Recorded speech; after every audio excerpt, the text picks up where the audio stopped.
നമ്മെ അതിശയത്തിന്റെ മുൾമുനയിൽ നിർത്തുന്ന അത്ഭുതാവഹമായ ഘടനകൾ നിർമ്മിക്കാൻ ചരിത്രത്തിലുടനീളം മനുഷ്യരാശി ശ്രമിച്ചിട്ടുണ്ട്. അങ്ങനെയാണ് ബാബിലോണിലെ സ്വർഗാനുഭൂതി ഉളവാക്കുന്ന പൂന്തോട്ടം മുതൽ റോഡ്സിലെ ആകാശം മുട്ടി നിൽക്കുന്ന ഭീമൻ പ്രതിമ വരെ പുരാതന കാലത്തിൽ മനുഷ്യൻ 7 ലോകാത്ഭുതങ്ങൾ നിർമ്മിച്ചത്. മനുഷ്യന്റെ കൽപ്പനാശക്തിയുടെ അതിരുകളെ വെല്ലുവിളിക്കുന്ന നിർമ്മിതികൾ തന്നെയായിരുന്നു അവയെല്ലാം. പക്ഷേ കാലത്തിന്റെ കെടുതിൽ അവ മൺമറഞ്ഞുപോയി. എന്നാൽ പുരാതന കാല ലോകാത്ഭുതങ്ങൾ നമുക്ക് നഷ്ടമായെങ്കിലും അവയുടെ ഇതിഹാസ കഥകൾ എന്നും മനുഷ്യരാശിക്ക് ഒരു പ്രചോദനമായിരുന്നു. അതിനാൽ മനുഷ്യരാശിയുടെ മായാത്ത അടയാളം അവശേഷിപ്പിച്ചുകൊണ്ട് കാലത്തിന്റെ അതിരുകളെ പോലും ധിക്കരിക്കുന്ന നിർമ്മിതികൾ നമ്മൾ വീണ്ടും കെട്ടിപ്പൊക്കി.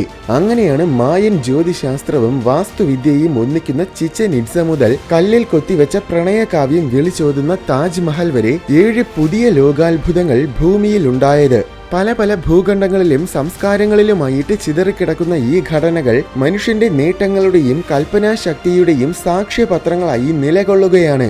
മനുഷ്യൻ യുദ്ധങ്ങൾ പൊരുതിയതിന്റെയും പ്രാർത്ഥനകൾ മന്ത്രിച്ചതിന്റെയും സ്വപ്നങ്ങൾ ജ്വലിപ്പിച്ചതിന്റെയും എല്ലാം ശബ്ദങ്ങൾ ഇന്നും ഇവയുടെ ചുമരുകൾക്കുള്ളിൽ പ്രതിധ്വനിക്കുന്നുണ്ട്. ഇതിഹാസങ്ങൾ ജനിച്ച ഈ പുതിയ 7 ലോകാത്ഭുതങ്ങൾ എന്തൊക്കെയാണെന്നും അവയുടെ പ്രത്യേകതകൾ എന്താണെന്നും നമുക്ക് നോക്കാം.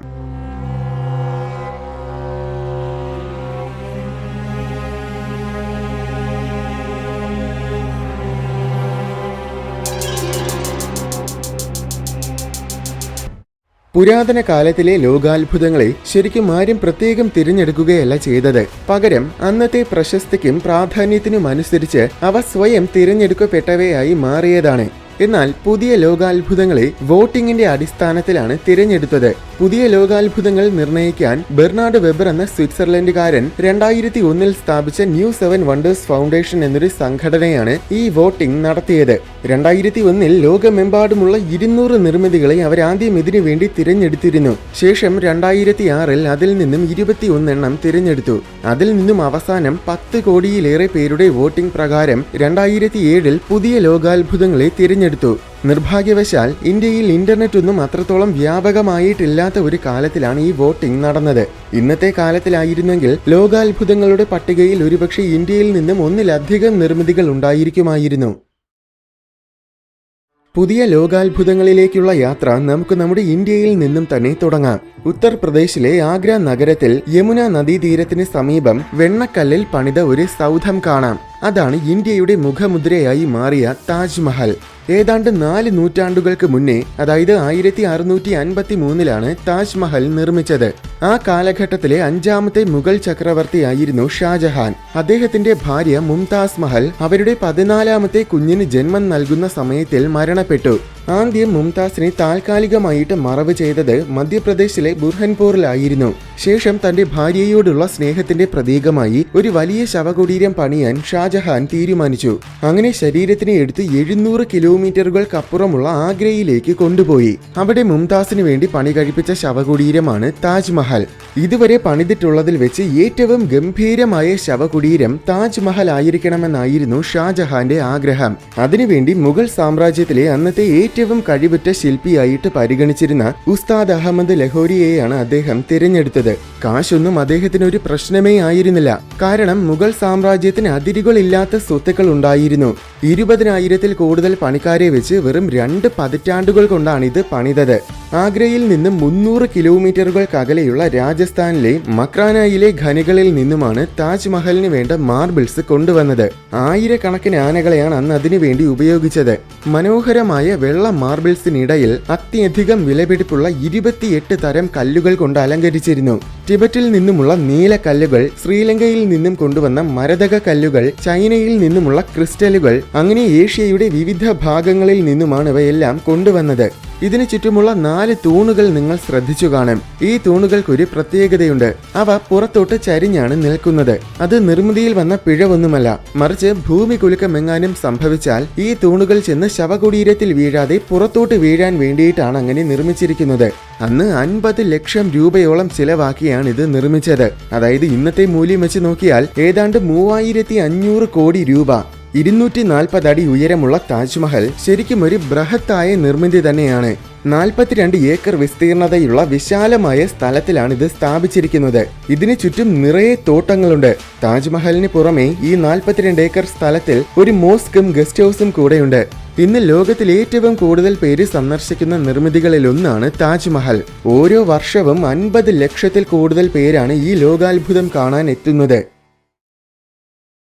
ഇന്ത്യയിൽ നിന്നും അടുത്തു നമ്മൾ പോകുന്നത് ചൈനയിലേക്കാണ്. ചൈന എന്ന് പറയുമ്പോൾ തന്നെ ഒരുപക്ഷെ പലർക്കും ഓർമ്മ വരുന്നത് അവിടുത്തെ വൻമതിലായിരിക്കും. ലോകത്തിലെ ഏറ്റവും നീളം കൂടിയ മനുഷ്യനിർമ്മിത ഘടനയാണ് the great wall of China. തുടക്കം മുതൽ അവസാനം വരെ ഇതിന് 21,196 കിലോമീറ്റേഴ്സ് ദൂരമുണ്ട്. പക്ഷെ ഇത് ശരിക്കും ഒരൊറ്റ മതിലല്ല, മറിച്ച് ഒരു കൂട്ടം മതിലുകളാണ്. ഇതിന്റെ ചരിത്രം തുടങ്ങുന്നത് ഏകദേശം 2500 വർഷങ്ങൾക്ക് മുൻപാണ്. അതായത് BC 8-ാം നൂറ്റാണ്ടിനും 5-ാം നൂറ്റാണ്ടിനും ഇടയിൽ. ആ കാലഘട്ടത്തിൽ ചൈനയിലെ പല സ്റ്റേറ്റുകൾ മംഗോളിയൻസിൽ നിന്നും മറ്റ് നോർത്തേൺ ശത്രുക്കളിൽ നിന്നും നൊമാഡിക് ആയിട്ടുള്ള ട്രൈബുകളിൽ നിന്നും പിന്നെ പരസ്പരവുമുള്ള സംരക്ഷണത്തിന് വേണ്ടിയും നിരവധി വലിയ കോട്ടകളും മതിലുകളും പണിയാൻ തുടങ്ങി. വെറും കല്ലും മണ്ണും തടിയും ഒക്കെ കൊണ്ടായിരുന്നു അവർ ഈ മതിലുകൾ പണിതിരുന്നത്. BC 221-ൽ കിൻ എന്ന രാജാവ് എല്ലാ സ്റ്റേറ്റുകളെയും പിടിച്ചടക്കി ആദ്യത്തെ ചക്രവർത്തിയായി മാറി. അങ്ങനെ അദ്ദേഹം ചൈനയെ ഒന്നിപ്പിച്ചു. അതിനുശേഷം നോർത്ത് ഭാഗത്തിൽ നിന്നും ആക്രമിക്കാൻ വരുന്നവരിൽ നിന്നും സംരക്ഷണത്തിന് വേണ്ടി പല സ്റ്റേറ്റുകളിലായിട്ട് സ്ഥാപിച്ചിരുന്ന കോട്ടകളും മതിലുകളും തമ്മിൽ കൂട്ടിയോജിപ്പിക്കാൻ അദ്ദേഹം തീരുമാനിച്ചു. അങ്ങനെ കൂട്ടിയോജിപ്പിച്ചപ്പോഴാണ് അത് ചൈനയിലെ വൻമതിലായി മാറിയത്. പക്ഷേ അദ്ദേഹത്തിന്റെ ജീവിതകാലത്തിലൊന്നും പണി തീർന്നിരുന്നില്ല. നൂറ്റാണ്ടുകൾ കഴിയുന്നതിനനുസരിച്ച് വൻമതിൽ കൂടുതൽ നീട്ടുകയും കൂടുതൽ വികസിപ്പിക്കുകയും ചെയ്തുകൊണ്ടിരുന്നു. 1873-ലായിരുന്നു ഏറ്റവും അവസാനമായിട്ട് ഇതിന്റെ പണി നടന്നത്. അപ്പോൾ ഏകദേശം 2500 വർഷങ്ങൾ കൊണ്ടാണ് ചൈനയിലെ വൻമതിൽ നിർമ്മിച്ചത്. ഇതിന്റെ നിർമ്മാണത്തിൽ ദശലക്ഷക്കണക്കിന് പേരുടെ അധ്വാനമുണ്ട്. ഭാരം കൂടിയ കല്ലുകളും മറ്റുമൊക്കെ ചുമക്കുന്നത് വലിയ അപകടം നിറഞ്ഞ ജോലിയായതിനാൽ പല ലക്ഷം പേരുടെ ജീവനും ഇതിൽ നഷ്ടമായിട്ടുണ്ട്. അതുകൊണ്ട് ലോകത്തിലെ ഏറ്റവും നീളം കൂടിയ സെമിത്തേരി എന്നും ചിലർ ഇതിനെ വിശേഷിപ്പിക്കാറുണ്ട്. പല മതിലുകളായതിനാൽ തന്നെ വൻമതിലിന്റെ ഉയരം എല്ലായിടത്തും ഒരുപോലെയല്ല. ഏറ്റവും കുറഞ്ഞത് 16 അടി മുതൽ ചിലയിടങ്ങളിൽ 46 അടി വരെ ഉയരമുണ്ട്. നിർഭാഗ്യവശാൽ ആദ്യകാലങ്ങളിൽ വെറും മണ്ണും കല്ലുമൊക്കെ കൊണ്ട് നിർമ്മിച്ച ഭാഗങ്ങളെല്ലാം ഇപ്പോൾ ഏകദേശം പൂർണ്ണമായും നശിച്ചു പോയിട്ടുണ്ട്. അതിൽ വളരെ കുറച്ചു ഭാഗങ്ങൾ മാത്രമേ ഇന്ന് നിലനിൽക്കുന്നുള്ളൂ. എന്നാൽ 14-ാം നൂറ്റാണ്ടിനും 17-ാം നൂറ്റാണ്ടിനും ഇടയിൽ മിങ് എന്ന രാജവംശം മൺകട്ടകളൊക്കെ ഉപയോഗിച്ച് കൂടുതൽ ശക്തമായിട്ട് മതിലുകൾ പണിതു. അങ്ങനെ അന്ന് അവർ പണിത മതിലിന്റെ ഭാഗത്തിന് മൊത്തത്തിൽ 9000 കിലോമീറ്റേഴ്സിൽ കൂടുതൽ നീളമുണ്ടായിരുന്നു. ഇന്ന് വൻമതിലിൽ സുരക്ഷിതമായിട്ട് നിലനിൽക്കുന്നതിൽ കൂടുതൽ ഭാഗവും ശരിക്കും മിങ് ഡൈനസ്റ്റി പണിതതാണ്. ലോകമെമ്പാടുമുള്ള 1.5 കോടി മുതൽ 2 കോടിയോളം പേരാണ് ഓരോ വർഷവും ഗ്രേറ്റ് വാൾ ഓഫ് ചൈന സന്ദർശിക്കാൻ വരുന്നത്. മറ്റൊരു കാര്യം, ചന്ദ്രനിൽ നിന്നും കാണാൻ കഴിയുന്ന ഒരേ ഒരു മനുഷ്യനിർമ്മിതിയാണ് ചൈനയിലെ വൻമതിൽ എന്നാണ് പലരും ഇന്നും വിശ്വസിക്കുന്നത്. പക്ഷേ യഥാർത്ഥത്തിൽ അത് വെറും ഒരു മിത്ത് മാത്രമാണ്. 3 കിലോമീറ്ററുകൾക്ക് അകലെ നിന്നും മനുഷ്യന്റെ ഒരു തലമുടിയെ നോക്കി കാണുന്നത് പോലെയാണ് ചന്ദ്രനിൽ നിന്ന് വൻമതിലിനെ കാണുന്നത്. ശരിക്കും ചന്ദ്രനിൽ നിന്നുമല്ല, ഇന്റർനാഷണൽ സ്പേസ് സ്റ്റേഷനിലുള്ളവർക്ക് പോലും എവിടെയാണ് നോക്കേണ്ടതെന്ന് കൃത്യമായിട്ട് അറിയില്ലെങ്കിൽ, വളരെ തെളിഞ്ഞ അന്തരീക്ഷമില്ലെങ്കിൽ വൻമതിൽ കാണാൻ പറ്റില്ല. ഉദാഹരണത്തിന് ഇതൊരു സാറ്റലൈറ്റ് പകർത്തിയ ചിത്രമാണ്. ഇതിൽ വൻമതിൽ എവിടെയാണെന്ന് ചോദിച്ചാൽ ഈ കാണുന്നതാണെന്ന് വളരെ എളുപ്പത്തിൽ നമ്മൾ പറയും. എന്നാൽ അത് ശരിക്കും ഒരു നദിയാണ്. ഈ കാണുന്നതാണ് വൻമതിൽ. മൂന്നാമത്തെ ലോകാത്ഭുതം കാണാൻ അടുത്ത് നമ്മൾ ഏഷ്യയിൽ നിന്നും യൂറോപ്പിലേക്കാണ് പോകുന്നത്. അവിടെ ഇറ്റലിയുടെ തലസ്ഥാന നഗരമായ റോമിന്റെ മധ്യത്തിൽ ഒരു വലിയ രംഗസ്ഥലമുണ്ട്. അതാണ് കൊളോസിയം. ഗ്ലാഡിയേറ്റർ മത്സരങ്ങൾ, വേട്ടയാടലുകൾ, വധശിക്ഷകൾ, നാടകങ്ങൾ, അങ്ങനെ പല സംഭവങ്ങളും നടത്താൻ വേണ്ടിയിട്ടായിരുന്നു ഈ വേദി നിർമ്മിച്ചത്. റോമൻ ചക്രവർത്തിയായ വെസ്പാസിയന്റെ നേതൃത്വത്തിൽ AD 72-ലാണ് ഇതിന്റെ നിർമ്മാണം തുടങ്ങിയത്. എന്നാൽ പണി തീരുന്നതിന് മുന്നേ അദ്ദേഹം മരണമടഞ്ഞു. ശേഷം അദ്ദേഹത്തിന്റെ പിൻഗാമിയായ ടൈറ്റസിന്റെ നേതൃത്വത്തിൽ AD 80-ലാണ് കൊളോസിയത്തിന്റെ പണി തീർന്നത്. ടൈറ്റസിന്റെ കാലശേഷം സഹോദരനായ ഡൊമിറ്റിയൻ കൊളോസിയത്തിനെ കൂടുതൽ മോടി പിടിപ്പിച്ചിരുന്നു. വോൾക്കാനിക് റോക്കും കോൺക്രീറ്റും ചുണ്ണാമ്പ് കല്ലും കൊണ്ടാണ് ഇത് നിർമ്മിച്ചത്. പുറമേ കാണുമ്പോൾ വൃത്താകൃതിയാണെന്ന് തോന്നുമെങ്കിലും ശരിക്കും ഇത് എലിപ്റ്റിക്കൽ ആകൃതിയാണ്. 615 അടി നീളവും 515 അടി വീതിയുമുള്ള കൊളോസിയത്തിന്റെ അടിസ്ഥാനത്തിന് 6 ഏക്കർ വിസ്തീർണതയുണ്ട്. 17 അടി ഉയരമുള്ള കൊളോസിയത്തിന് 4 നിലകൾ ഉണ്ടായിരുന്നു. ചരിത്ര രേഖകൾ അനുസരിച്ച് 4 നിലകളിലും കൂടെ 90,000-ഓളം കാണികളെ ഉൾക്കൊള്ളാനുള്ള സ്ഥലം ഇതിലുണ്ടായിരുന്നു. പക്ഷേ മോഡേൺ എസ്റ്റിമേഷൻ പ്രകാരം 50,000-ഓളം പേരെ ഉൾക്കൊള്ളാൻ മാത്രമേ ഇതിന് കഴിഞ്ഞിരിക്കുകയുള്ളൂവെന്നാണ് നിഗമനം. എന്തായാലും കൊളോസിയത്തിന്റെ സീറ്റുകളെല്ലാം സോഷ്യൽ ക്ലാസിന്റെ അടിസ്ഥാനത്തിലാണ് ക്രമീകരിച്ചിരുന്നത്. അതായത് ഏറ്റവും താഴെ ഇരിക്കുന്നത് രാജാവും മറ്റ് സെനേറ്റേഴ്സുമാണ്. കാരണം അവിടെയാണ് ഏറ്റവും നന്നായിട്ട് കാണാൻ കഴിയുന്നത്. പിന്നെ മുകളിലോട്ട് പോകുന്നതിനനുസരിച്ച് പണക്കാര്, പാവപ്പെട്ടവര്, സ്ത്രീകൾ, അടിമകൾ എന്നീ രീതികളിലാണ് ക്രമീകരിച്ചിരുന്നത്. ഏറ്റവും താഴെയുള്ള സീറ്റുകളൊക്കെ വളരെ വില കൂടിയ മാർബിൾസ് കൊണ്ടാണ് നിർമ്മിച്ചിരുന്നത്. മുകളിലോട്ടുള്ള സീറ്റുകൾ ചുണ്ണാമ്പ് കല്ലുകൊണ്ട്. കൊളോസിയത്തിന്റെ പണി തീർന്നപ്പോൾ അതിന്റെ ഉദ്ഘാടനത്തിനോടനുബന്ധിച്ച പരിപാടികൾ 100-ൽ കൂടുതൽ ദിവസങ്ങൾ തുടർന്നിരുന്നു. ഇത്രയും ദിവസങ്ങൾ കൊണ്ട് 9,000-ഓളം മൃഗങ്ങളെയാണ് ഇതിനുവേണ്ടി കൊന്നൊടുക്കിയത്. എല്ലാ പരിപാടികളും വളരെ റിയലിസ്റ്റിക് ആയിട്ടാണ് ചെയ്തിരുന്നത്. കപ്പൽ യുദ്ധങ്ങളുടെ നാടകങ്ങളും കൊളോസിയത്തിൽ വെച്ച് നടത്തിയിരുന്നു. അതിനുവേണ്ടി കൊളോസിയത്തിന്റെ രംഗവേദി മുഴുവൻ വെള്ളം കൊണ്ട് നിറച്ചിരുന്നു. അതുപോലെ മൃഗങ്ങളെ വേട്ടയാടുന്ന പരിപാടിയിൽ ശരിക്കും വനത്തിന്റെ പ്രതീതി തോന്നിക്കുന്ന രീതിയിൽ രംഗവേദി അലങ്കരിച്ചിരുന്നു. മനുഷ്യരെ കൊല്ലുന്ന പരിപാടികളൊക്കെ 4-ാം നൂറ്റാണ്ടിന്റെ തുടക്കത്തിൽ തന്നെ നിരോധിച്ചിരുന്നു. പക്ഷേ 5-ാം നൂറ്റാണ്ട് വരെ അതൊക്കെ തുടർന്നു. ഒടുവിൽ 6-ാം നൂറ്റാണ്ട് മുതൽ കൊളോസിയത്തിൽ പിന്നെ വയലന്റ് ആയിട്ടുള്ള എല്ലാ പരിപാടികളും അവസാനിപ്പിച്ചു. അതിനുശേഷം ഓരോ കാലഘട്ടത്തിലും അധിവാസത്തിന് വേണ്ടിയും മതപരമായ കാര്യങ്ങൾക്ക് വേണ്ടിയും കോട്ടയായിട്ടും ക്വാറിയായിട്ടും അങ്ങനെ പല പല രീതികളിലാണ് കൊളോസിയത്തിനെ പിന്നെ ഉപയോഗിച്ചിരുന്നത്. പക്ഷേ കാലക്രമേണ ഭൂമി കുലുക്കങ്ങൾ കാരണം നല്ല രീതിയിൽ ഇത് തകർന്നുപോയി. പലതവണ ഇത് പുതുക്കി പണിഞ്ഞെങ്കിലും പഴയതുപോലെ പൂർണ്ണമായും പണിതില്ല. അവസാനം ഉള്ളിലുണ്ടായിരുന്ന കല്ലുകളൊക്കെ നല്ലൊരു ശതമാനവും പലരും മോഷ്ടിച്ചു കൊണ്ടുപോയി. അങ്ങനെ ഒടുവിൽ 19-ാം നൂറ്റാണ്ടിന്റെ തുടക്കമായപ്പോഴേക്കും ഇത് പൂർണ്ണമായും ഉപയോഗശൂന്യമായി. 1993-നും 2000-നും ഇടയിൽ ഏകദേശം 160 കോടി രൂപയോളം മുടക്കി കൊളോസിയത്തിനെ ഇറ്റാലിയൻ ഗവൺമെന്റ് പുതുക്കി പണിതു. അങ്ങനെ ഇന്ന് ഇറ്റലിയിലെ ഏറ്റവും പ്രധാനപ്പെട്ട ഒരു ടൂറിസ്റ്റ് അട്രാക്ഷനായിട്ട് കൊളോസിയം മാറിയിട്ടുണ്ട്. ദശലക്ഷക്കണക്കിന് സന്ദർശകരാണ് ഓരോ വർഷവും ഇവിടെ എത്തുന്നത്. അടുത്ത് നമ്മൾ യൂറോപ്പിൽ നിന്നും വീണ്ടും ഏഷ്യയിലേക്ക് വരണം. അവിടെ മിഡിൽ ഈസ്റ്റ് രാജ്യമായ ജോർദാനിൽ ഒരു പുരാതന സിറ്റിയുണ്ട്. അതാണ് പെട്ര. 264 സ്ക്വയർ കിലോമീറ്റേഴ്സ് വിസ്തീർണതയുള്ള ഈ സിറ്റിക്ക് ഒരു വലിയ പ്രത്യേകതയുണ്ട്. എന്താണെന്നാൽ ഇത് ഏകദേശം മുഴുവനായും പാറയിൽ നിർമ്മിച്ച ഒരു സിറ്റിയാണ്. ശരിക്കും പെട്ര എന്ന വാക്കിന്റെ അർത്ഥം തന്നെ പാറയെന്നാണ്. BC 7000 മുതൽ പെട്രയിൽ പല അറബ് ട്രൈബ്സും ജീവിച്ചിരുന്നു. എന്നാൽ BC 6-ാം നൂറ്റാണ്ടിൽ പെട്രയിൽ നെബറ്റീൻസ് എത്തി. പുരാതന കാലത്തിൽ ജീവിച്ചിരുന്ന ഒരു നൊമേഡിക്കായ അറബ് ഗ്രൂപ്പ് ആയിരുന്നു നെബറ്റീൻസ്. പക്ഷേ പെട്രയിൽ എത്തിയപ്പോൾ അവിടുത്തെ ഭൂപ്രദേശം സ്ഥിര താമസത്തിന് പറ്റിയതാണെന്ന് നെബറ്റീൻസ് തിരിച്ചറിഞ്ഞു. അതുകൊണ്ട് അവരവിടെ സെറ്റിലായി. ശേഷം നെബറ്റീൻസ് പതിയെ പെട്ര മുഴുവൻ വ്യാപിച്ചു. മരുഭൂമിയിൽ അതിജീവിക്കാനും ജലം ശേഖരിക്കാനും കൃഷി ചെയ്യാനും കൽപ്പണികൾ ചെയ്യാനുമൊക്കെ വളരെ മികച്ച കഴിവുള്ളവരായിരുന്നു നെബറ്റീൻസ്. അങ്ങനെ അവരാണ് പെട്രയിലെ കല്ലിൽ കൊത്തി ഉണ്ടാക്കിയ സിറ്റി നിർമ്മിച്ചത്. എപ്പോഴാണ് സിറ്റി നിർമ്മിച്ചതെന്ന് കൃത്യമായ രേഖകളില്ല. പക്ഷേ ഏതാണ്ട് BC 4-ാം നൂറ്റാണ്ടിലായിരിക്കുമെന്ന് നിർമ്മിച്ചതെന്നാണ് കരുതുന്നത്. ഇവിടത്തെ പാറ എന്നത് പ്രധാനമായും സാൻഡ് സ്റ്റോൺ ആണ്. അത് കാരണം ഇതിനൊരു ചെറിയ ചുവന്ന നിറമുള്ളതിനാൽ റോസ് സിറ്റി എന്നും ഇതിനെ വിശേഷിപ്പിക്കാറുണ്ട്. ലോകത്തിലെ ഏറ്റവും പുരാതനമായ സിറ്റികളിലൊന്നാണ് പെട്ര. ഈ സിറ്റി സ്ഥാപിച്ച ശേഷം പെട്ര വളരെ പ്രധാനപ്പെട്ട ഒരു വ്യാപാര കേന്ദ്രമായി മാറിയിരുന്നു. അത് കാരണം നെബറ്റീൻസിന് ഒരുപാട് കാശ് സമ്പാദിക്കാനും സാധിച്ചിട്ടുണ്ട്. ഏതാനും ചില നൂറ്റാണ്ടുകൾ കൊണ്ട് തന്നെ വളരെ സമ്പന്നമായ ഒരു നഗരമായിട്ട് പെട്ര മാറി. AD 1-ാം നൂറ്റാണ്ടായപ്പോൾ 20,000-ൽ കൂടുതൽ പേര് പെട്രയിൽ താമസിച്ചിരുന്നു. അത്യധികം സങ്കീർണമായിരുന്നു പെട്ര. ജലം ശേഖരിക്കാനും എഫിഷ്യന്റ് ആയിട്ട് അത് ഉപയോഗിക്കാനും അവർക്ക് ഡാമുകളും ചാനലുകളും പോലെയുള്ള വളരെ മികച്ച സംവിധാനങ്ങൾ ഉണ്ടായിരുന്നു. അതിനാൽ ഈ സിറ്റിയിൽ ആവശ്യത്തിന് പച്ചപ്പും ഉണ്ടായിരുന്നുവെന്നാണ് മനസ്സിലാക്കാൻ കഴിയുന്നത്. നിർഭാഗ്യവശാൽ 2-ാം നൂറ്റാണ്ടിൽ കടൽ മാർഗമുള്ള ഒരുപാട് പുതിയ വ്യാപാര മാർഗങ്ങൾ വന്നതിനാൽ പിന്നെ പെട്രയുടെ പ്രാധാന്യം നഷ്ടമായി. ഒടുവിൽ AD 363-ൽ പെട്രയിൽ ഒരു ഭൂമി കുലുക്കം സംഭവിച്ചു. അതിൽ പെട്രയിലെ നല്ലൊരു ശതമാനം നിർമ്മിതികളും തകർന്നുപോയി. അതോടെ പെട്ര ഏകദേശം പൂർണ്ണമായും ഉപേക്ഷിക്കപ്പെട്ടു. പെട്ര എന്ന് സെർച്ച് ചെയ്യുമ്പോൾ ആദ്യം കാണിക്കുന്നത് ഈ ചിത്രമായിരിക്കും. ചില സിനിമകളിലും ഒരുപക്ഷെ നിങ്ങൾ ഇത് കണ്ടിട്ടുണ്ടായിരിക്കും. ഇത് ശരിക്കും ഒരു ശവകുടീരമാണ്. നെബറ്റീൻ രാജാവായ എറിറ്റാസ് ഫോറിനെ അടക്കാൻ വേണ്ടിയിട്ടാണ് ഇത് നിർമ്മിച്ചത്. ഇതിനു പുറമെ വേറെയും 1000-ഓളം കല്ലറകൾ പെട്രയിലുണ്ട്. കല്ലറകൾ മാത്രമല്ല, വേറെയും പല പല നിർമ്മിതികളുണ്ട്. കൊളോസിയം പോലെ പെട്രയിലും ഒരു വലിയ രംഗവേദി ഉണ്ടായിരുന്നു. ഏകദേശം 4000-ഓളം പേർക്ക് ഇരിക്കാൻ കഴിയുന്ന ഒരു വേദി. അത് മാത്രമല്ല, ധാരാളം വീടുകൾ, കൊട്ടാരങ്ങൾ, ക്ഷേത്രങ്ങൾ, അങ്ങനെ ഒരുപാട് നിർമ്മിതികളുണ്ട്. യഥാർത്ഥത്തിൽ പെട്രയുടെ ഏകദേശം 15% മാത്രമേ ഇതുവരേക്കും നമ്മൾ പര്യവേഷണം ചെയ്തിട്ടുള്ളൂ.